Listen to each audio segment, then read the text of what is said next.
In late March 1945, Allied forces were closing in on Germany when U.S. Third Army Commander General George S. Patton ordered a daring raid deep behind enemy lines. Patton learned that thousands of Allied officers were concentrated at Oflag XIII-B, the Hammelburg POW camp in eastern Germany, possibly including his own son-in-law. It, called John K. Waters' plan, was to push roughly 5060 miles east of the front end.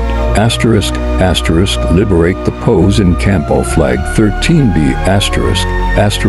To Patton it was not only a military mission but a personal one.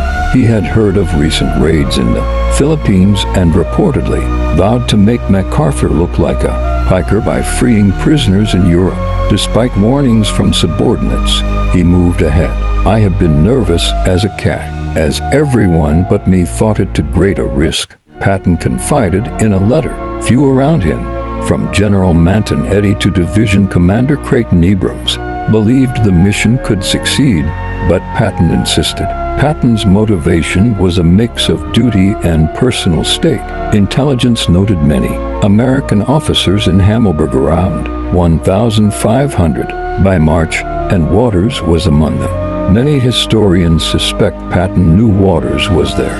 To test this, Patton sent his aide major, Alexander Stiller, along to identify Waters if possible. Patton wrote his wife that he feared being the cause of Waters' death and offered Baum a Medal of Honor if he succeeded, whether to save a family member, one-up MacArthur, or simply strike a blow.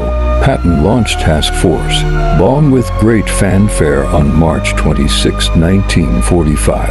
Task Force Baum at a glance. The force was a scratch-armored column led by Capt. Abraham Baum, age 23. It numbered about 11 officers and 303 men and was heavily equipped. For such a small unit, its guns included 10 M4 Sherman medium tanks and 6 M5 Stuart light tanks, plus 3 self-propelled 105mm guns, roughly 27 half-tracks, and 8 jeeps. Baum's orders were simple: punch through the German line and free the prisoners. The actual POWs numbered far more than Baum expected, closer to 1,400 officers by then. Launching the raid on March 26, 1945, the task force rolled out under cover of dusk. Baum led the column north from the Rhine bridgehead, initially catching some Germans by surprise. But problems quickly mounted. They had only 15 maps for 57 vehicles, and no clear guide to the camp's location. By nightfall, the force reached Aschaffenburg and ran head-on into stiff German fire. Enemy shots disabled several vehicles, including a Sherman tank. Worse was still to come. On the morning of March 27th at Gemmendeney in Maine, German engineers blew up the bridge as Baum's men were crossing the Saale River. Several Americans were killed or wounded. Baum himself was hurt, and 3 U.S. tanks were destroyed. Task Force Baum now stood halfway to Hammelburg, but German forces were alert. A Luftwaffe spotter plane was circling overhead, feeding warnings to enemy defenders. The task force inched forward through small towns. German infantry sometimes surrendered on the roads. One odd moment, Germans marching on the highway simply laid down their arms when they realized the vehicles were American, but every village slowed them. With no moon on the night of March 27th, the column could move only by headlights, which made them easy targets. By midnight, Baum's force was exhausted and low on fuel, lack of intelligence, and maps. Baum had to question civilians to find the camp's exact location. Bridge demolition and ambushes. The Saale River Bridge at Gemmenden was blown up under them, costing men and tanks.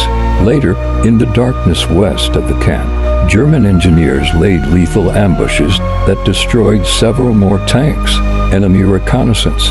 A German plane shadowed the task force's approach, nullifying any surprise. Overwhelming camp population. The POW camp held approximately 1,500 officers, 5 times the number Baum expected. There were simply not enough trucks or fuel to carry them all. Nightfall and encirclement. With no planned escape route, the force was attacked again on March 28th at dawn, cut off and surrounded, breaking into the camp. On March 27, 1945, in the late afternoon, after nearly 48 hours of fighting, Baum's battered column finally reached Hammelburg. Heading the column, several tanks crashed through the camp's fences amid cheers from prisoners. 22. Thousands of gaunt Allied officers erupted in celebration as Americans poured in. The sight, however, was bittersweet.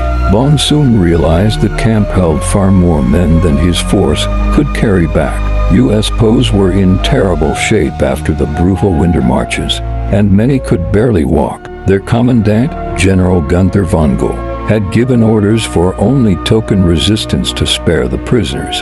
Colonel Good, the senior American officer there, sent Lt. Col. Waters, who had agreed to act as a messenger, toward the American lines. Tragically, an uninformed German sentry shot Waters in the buttocks before he could meet Baum. Waters was carried back into the camp and treated by Serbian doctors. Inside Oflag XIII-B, Baum made quick decisions. Only about 200 of the fit POWs could possibly ride out with his remaining vehicles. He therefore declared that only field-grade officers rank 04 and above would be ferried out by the tanks, while any other prisoners who could walk might try to follow on foot, barely able to stand. Almost all of the enlisted men and a shaken Waters chose to stay behind. They could not risk slowing the withdrawal. Waters, injured and immobile, remained in the camp, effectively giving up the slim chance of escape.